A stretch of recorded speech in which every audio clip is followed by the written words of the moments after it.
Hi, my name's Nissa and I'll be reflecting today on how my first blog post has gone. I'll also be looking back over some of the feedback that I have received on the initial pitch for my project and the changes that I have made. I have found that the most helpful feedback for me was the suggestion that I probably was taking on too much work to get videos, podcasts and blogs out. I admit, right after I had posted my pitch, I was no longer sure if I was going to be able to achieve this goal I had set out for myself. It was suggested I consider downsizing the concept, and that is exactly what I have done. I have chosen to focus on getting out at least 3 blogs and have done away with the idea of videos and podcasts.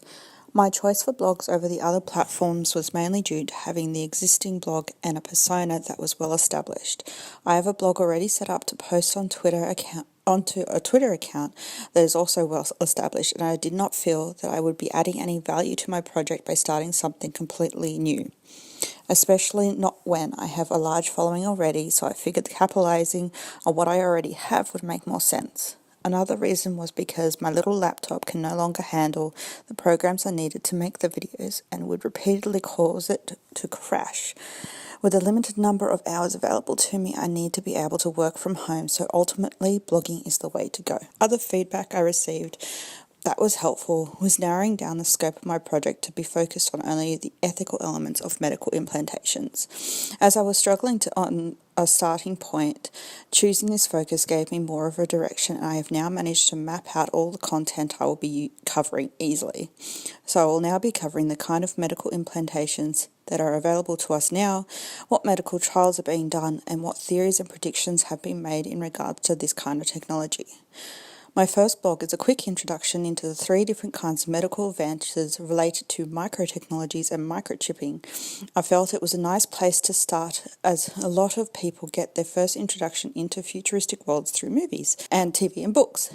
Each movie is almost like a timeline from microchips that have been implanted into the brain so that the brain becomes a controller and the human becomes the avatar, to more advanced microchips that are so small they can be injected with a syringe, allowing for people to change their appearance or download apps directly to their bodies. Finally, technology becomes so advanced that we do away with the need for a physical body and instead upload our memories and consciousness onto the internet. With each advance, the movies explore the negative impacts it has had on the population. They're all perfect examples of the ethical dilemmas that arise with such as people not being able to prevent self-harm, law enforcement being able to completely control anyone they want, to people losing their entire identity completely and not knowing who and what they are. My next blog will cover each topic in relation to technology advances, from the first human trials that were being conducted in 2017 on 3 recipients who had spinal injuries, who were treated with a mixture of electrostimulation from spinal implants plus a grueling exercise regime to regain the ability to walk, to the conventions that are being held for people who refer to themselves as body hackers, self-identifying cyborgs who choose to implant themselves with all manner of chips that merely light up, to ones that open doors or even contact smartphones. I will be looking at how people are reacting to these technologies already and what ethical issues have already surfaced because of this, such as evidence in Klein's paper on privacy and ethics in brain-computer interface research, where technology has been used already to collect brain data.